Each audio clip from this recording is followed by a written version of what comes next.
My question is that in the 21st century, Amazon has monopoly and social media sites, Facebook and Twitter, have monopolized the scene. Should the government step in and break these monopolies and trusts to promote competition and promote free speech and restrict private censorship?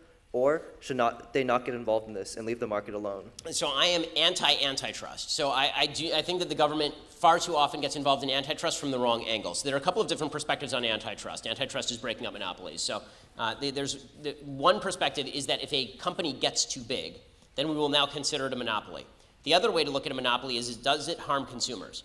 So I'm on the does it harm consumers side, meaning are they jacking up prices? Are they price gouging, for example? And mostly, are they able to do this because they have engaged in a form of regulatory capture where they are working with the government to shut other people out of particular industries? That's usually how most actual monopolies exist, is the government gives a license to one company and no one else can enter into that space. It's hard for me to say that Google or Facebook or Twitter are monopolies when they didn't exist 15 years ago, and I don't know if they'll exist 10 years from now.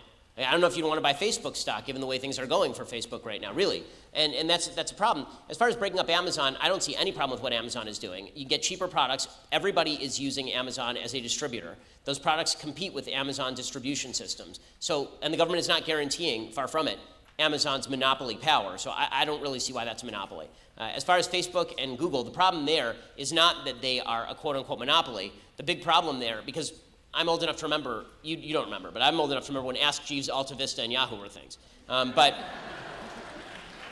the big problem with Google and Facebook and Twitter, and I'm in the tech space, right? We run Daily Wire, and we're constantly having to worry about whether Facebook is going to downgrade us or Twitter is going to ban me or something.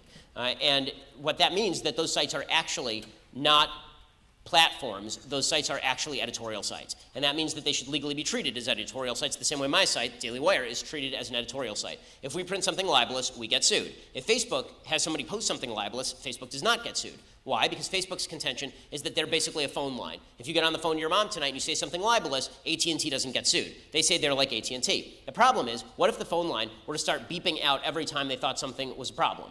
Well, now they're the editor. Now they're responsible for what's on the line. That's what Facebook is doing. So if Facebook is going to engage like an editorial company, they should be treated like an editorial company, and that means making them responsible for the content that appears on their platforms.